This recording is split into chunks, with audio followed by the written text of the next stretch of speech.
আসসালামু আলাইকুম, আমি সোলাইমান হোসেন সিজান আছি তোমাদের সাথে। এসএসসি 2027 এবং 28 ব্যাচ তোমাদের জন্য একটি কমন কনসেপ্ট, সেটা হচ্ছে আণবিক সংকেত নির্ণয়। এবং এই কনসেপ্ট থেকে প্রতিবারই প্রায় প্রশ্ন আসে, তোমাদের টেস্ট প্রি টেস্ট এই পরীক্ষাগুলোতেও তুলনামূলকভাবে এই প্রশ্নটা আসে। তো কয়েকজন স্টুডেন্টের অনুরোধে আজকের ক্লাসটা নিয়ে আসছি। তো প্রথমত আজকের ক্লাসটা আজকে করার দরকার নাই, এটা সেভ করে রেখে দিবা, ঈদের পরে রিল্যাক্সে এই ক্লাসটা করবা, ঠিক আছে? তো চলো আমরা আজকে শুরু করি ইনশাআল্লাহ। দেখো, প্রথমে প্রশ্নটা দেওয়া আছে, বলছে যে সোডিয়াম, কার্বন এবং অক্সিজেন দ্বারা গঠিত একটি যৌগ, সেখানে সোডিয়ামের পরিমাণ দেখো, শতকরা যে পরিমাণটা সেটা হচ্ছে 43.4% এবং অক্সিজেন হচ্ছে 45.28%। এবং এই যৌগটির আণবিক ভর দেওয়া আছে 106। প্রদত্ত যৌগটির আণবিক সংকেত নির্ণয় করো। এখানে দেখো সোডিয়াম দেওয়া আছে এবং অক্সিজেন দেওয়া আছে, কিন্তু এখানে কি কার্বনের কথা উল্লেখ আছে যে কার্বন কত পার্সেন্ট আছে? আমরা জানি যে শতকরা সংযুতি থেকে যদি আমি স্থূল সংকেতে যেতে চাই, তাহলে আমার তিনটা না, যে কয়টা যৌগ থাকবে সেই কয়টা যৌগের শতকরা পরিমাণটা দেওয়া থাকতে হবে। বাট এখানে দেওয়া নাই। তাহলে এই জায়গায় কার্বন, অক্সিজেন এবং সোডিয়াম এই তিনটা মিলে মোট কি 100% আছে না? মোট 100% আছে। তাহলে আমি কি বলতে পারি না যে sodium plus carbon plus oxygen টোটালটা কত? 100%। এবার এইগুলা যদি তুমি বসায় দাও, তাহলে কার্বন কত পার্সেন্ট আছে তুমি এটা বের করতে পারবা না? তাহলে দেখো সোডিয়াম কত পার্সেন্ট আছে? 43%, 43.4, 43.4 প্লাস কার্বন জানি না, অক্সিজেন কত? 45.28, টোটাল কত? 100%। তাহলে বলো এখান থেকে কার্বন কত পাওয়া যায়? 100 মাইনাস 43.4 মাইনাস 45.28। তাহলে বলো কার্বনের পরিমাণটা কত? কার্বনের পরিমাণ কত আসছে বলো? 100 মাইনাস 43.4 মাইনাস 45.28, তাই না?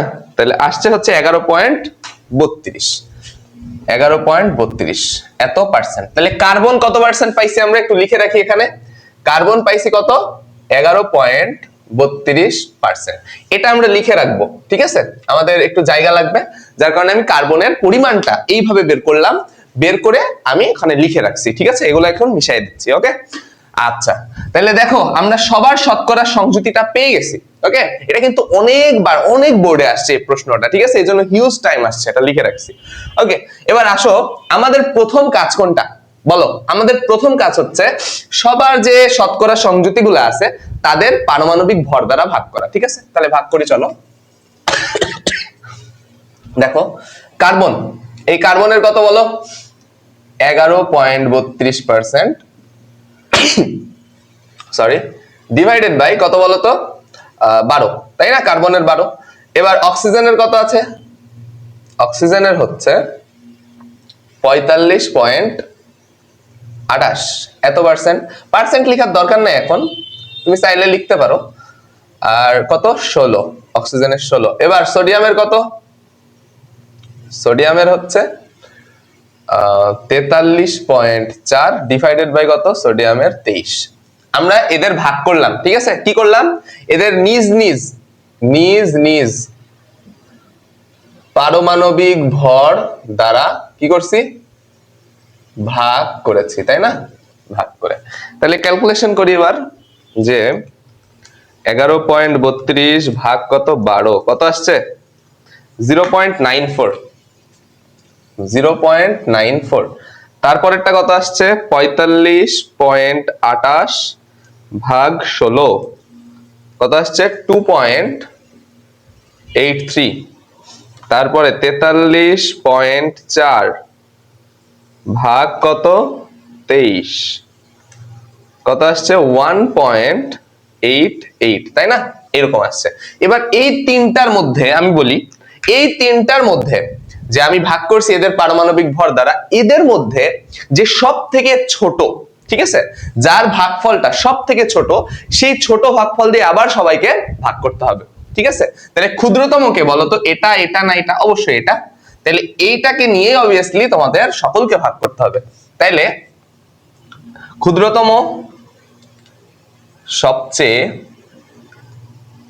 ক্ষুদ্রতম মান 0.94 এত দ্বারা সবগুলোকে ভাগ করে। তাহলে বলো কার্বনের কত 0.94, ওইটাকে আবার 0.94 দ্বারা ভাগ করব। সোডিয়ামের কত, অক্সিজেন, তারপরে অক্সিজেন কত 2.83 ডিভাইডেড বাই 0.94 এটা। আর সোডিয়ামের কত, সোডিয়ামের হচ্ছে 1.88 ভাগ কত 0.94, বলো কত আসে, এটা তো 1 আসবে, তারপরে 2.83 ভাগ 0.94 কত আসছে 3 আসছে, তাই না? ওকে, তারপরে 1.88 ভাগ কত 0.94 কত আসছে 2 আসছে, ঠিক আছে, এইরকম আসছে। ওকে, তাইলে আমরা এটার স্থূল সংকেত, এটার স্থূল সংকেতটা পাচ্ছি। তাহলে স্থূল সংকেত কি হবে, স্থূল সংকেত কি হবে বলো তো, Na, এই যে 2 আসছে না সোডিয়ামের, তাহলে 2, তারপরে এই যে C, এই যে O3, এই হচ্ছে আমাদের স্থূল সংকেত। তাহলে এই স্থূল সংকেতের একটা ভরও আমাদের বের করতে হবে। এখন দেখো আমি বলি একটা কথা, যে আমাদের আণবিক সংকেত যদি আমরা পাইতে চাই, তাহলে এই জায়গায় তোমার এই যে স্থূল সংকেত এইটাকে n দ্বারা গুণ করতে হবে, ঠিক আছে? এবার n এর যে ভ্যালুটা ওইটা বের করার জন্য আবার সূত্র আছে, ঠিক আছে? ওকে, তাইলে আণবিক সংকেতটা কেমন হবে, আণবিক সংকেত সমান সমান Na2CO3n।